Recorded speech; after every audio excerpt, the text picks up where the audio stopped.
Comment ça va, Mister? Ça va et toi? Ouais, la dernière fois que je t'ai vu, c'était au Wanderlust. Ouais. Je t'ai vu jouer et comme beaucoup d'artistes qui me fascinent, j'étais impressionné par ton aisance sur scène et ta timidité quand on s'est parlé juste après. Ok.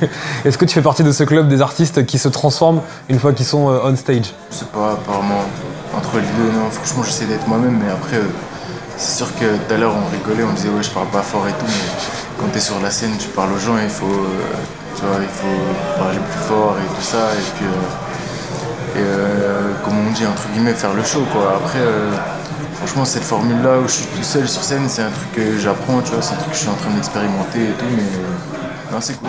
Bon, faut qu'on parle de ton EP. D'ailleurs, sachez-le, c'est le 16 mars, si je dis pas de bêtises, qu'on pourra avoir le vinyle, la version physique vinyle, ça fera bien plaisir. C'est un beau cadeau à offrir. Ton EP, on retrouve un petit peu toutes tes influences et le tout est très cohérent. Et tes influences, elles sont vraiment diverses et variées, quoi. Je sais que tu as grandi et tu as écouté du Michael Jackson, ce qui est un point commun. Tu as écouté du rap, tu as écouté de l'électro, tu es fasciné par les Daft Punk et par Justice. Et on retrouve un petit peu tout ça dans ton EP. Donc déjà bravo pour ça. Et bravo pour avoir fait sonner tout ça de manière cohérente. Est-ce que c'était un défi justement pour toi de te dire je dois mettre toutes mes influences ou tu as fait juste tes sons comme ça naturellement? En fait, la composition des sons où il y a plusieurs styles et plusieurs influences, ça vient naturellement. Ouais. Après, ouais, le fait de... Justement, tu me dis que c'est cohérent, moi je trouve que c'est pas toujours forcément cohérent. Ah ouais? Ouais. Donc moi je dis, quand je dis que c'est cohérent, c'est qu'il y a ta patte sur faire un chaque morceau. effet, Tu vois, il y a le son dans... dans... J'essaie de faire en fait. J'essaie de... Ouais, que dans la prod, il y a un truc qui soit commun à tous les morceaux. Mais Voilà. après, au niveau de la rythmique et tout, c'est vrai que ça peut changer selon les morceaux. Franchement, j'ai pas de limite. Je pourrais faire un morceau house comme demain, je pourrais faire un morceau électro mais avec une rythmique bossa nova, ça me dérangerait pas. Du coup, tu arrives pile dans cette génération où on a carrément cassé les frontières, j'ai l'impression, entre les styles. Ouais, ça c'est mieux ça. Parce que c'est vrai que quand il y a encore quelques années, limite, les artistes avaient envie de s'approprier des étiquettes musicales. Et moi maintenant, si je te reçois et qu'on va me dire Marlin il fait quel style, je vais leur dire non, il fait vraiment de la musique au sens large du terme, au final. Ouais, après, il y a quand même toujours des styles et je pense qu'il y a aussi des gens qui ont envie d'avoir... De catégoriser tout ça? Ouais, de foncer dans un style de musique, voilà quoi. Même moi aussi, au final, j'aimerais bien faire ça, quoi. Par exemple, Justice, même s'il y a beaucoup de trucs, mais ils ont toujours été dans leur lignée et tout. J'aurais aimé aussi faire ça, mais naturellement, ça vient comme ça de mélanger les sons que j'aime, quoi. Donc, voilà. Moi, je t'ai découvert en écoutant le morceau 5, 4, 3, 2, 1. Yes. Quand j'écoutais ce morceau, l'effet que ça m'a fait, c'était simple. Je me suis dit, c'est dingue, c'est comme si j'avais déjà entendu ce titre-là. Et quand tu as l'impression d'avoir déjà entendu ce titre-là, dans le bon sens du terme, hein, ça veut dire qu'en fait, c'est très catchy. Tu vois, ça sonne déjà comme une référence. T'as pas fait exprès? J'aimerais que tu me parles un petit peu de l'élaboration de ce morceau, parce que quand on l'écoute, on se dit, waouh, c'est ce genre de tube. L'élaboration, franchement, c'est comme n'importe quel morceau que j'ai fait. Hein, ça vient de... celui-là en l'occurrence, et souvent c'est comme ça, je suis sur l'ordi, je fais des petits trucs, je fais un truc qui ressemble à rien, entre guillemets, quoi. Genre, je teste des trucs et puis après je me dis ah tiens c'est bien, puis je le laisse reposer un peu, puis je me dis je vais continuer un autre jour et là c'est ce que j'ai fait avec celui-là, mais franchement ça me venait assez naturellement entre guillemets quoi, et puis c'est vrai que ce morceau est particulièrement catchy, mais franchement pour faire un morceau catchy, en fait j'ai dû faire 100 démos qui étaient pas du tout catchy quoi. Donc c'est un peu les morceaux un peu coup de chance quoi, où je me dis ok celui-là est cool, mais franchement j'en ai fait plein pour... Ah ouais, ok. 5, 4, 3, 2, 1. Oh baby, let's go for a ride. I want you in my life. I think it's time for you and I to make it burn inside and out. Can you feel that vibe that's around? Together make this light shine bright.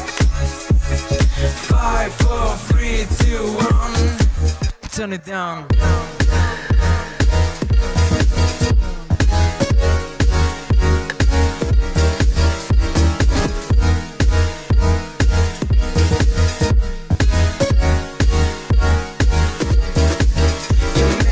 Est-ce que t'as réalisé un rêve de gosse quand t'es allé tourner le clip aux États-Unis?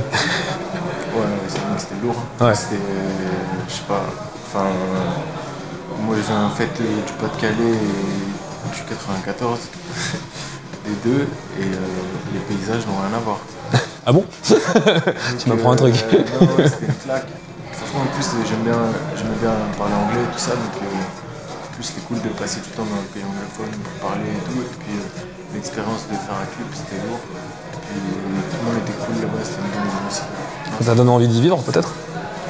Ouais. Non, moi, franchement, j'aimerais aller partout, enfin, pas partout, mais voyager, quoi, je kifferais. Mais après, pour l'instant, je pense que c'était basé ici, quoi, et voyager. And when the fucking night's over, I wanna spend the night with you, you make my heart burn. Don't wanna be the one you came with, just wanna be the one you spend your fucking time with. It's all about the move right now, I'm so fucked up, I'm all about your groove. Yeah, I know you wanna see it in your eyes, fighting for you now, I'm over time. Je rebondis sur le fait que tu parles de hip-hop. Je sais qu'on a un point en commun, on est fan, toi et moi, de Travis Scott, qui a aussi cette fibre à aller vers des sons planants, aller vers des sons aussi électro un peu parfois dans son attitude. Moi, quand j'ai entendu le morceau Be Good, ça m'a fait penser à un son de Travis Scott. C'est assez réussi. On retrouvera peut-être donc des titres comme ça aussi pour enrichir ton univers prochainement ou pas? Ouais, carrément. Ouais. Très bonne nouvelle. Ce que j'aime bien ici, tu l'as vu quand on est arrivé, suis-moi, c'est que oui, on peut se poser, on est bien, on est posé, mais il y a aussi des instruments un peu partout. C'est pour ça qu'il y a tout ce qu'il faut. C'est pour ça que j'ai choisi aussi cet endroit pour te poser quelques petites questions pour notre échange. Et je sais pas si tu as un instrument fétiche, toi. C'est lequel où tu prends le plus de plaisir, ou c'est tous? Non, c'est tous. Ouais. Le piano, c'est quand même c'est pratique en fait, on peut tout faire.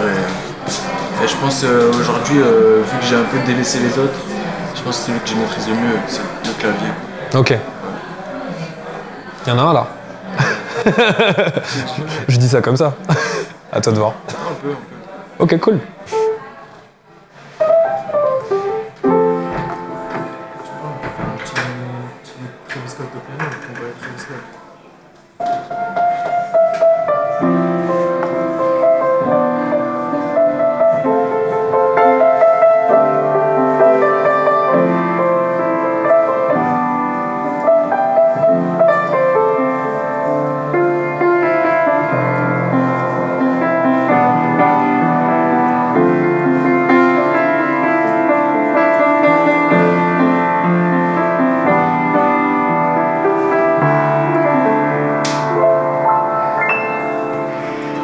Trop fort.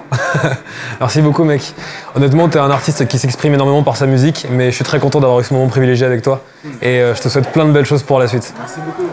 Merci beaucoup. À la prochaine, merci.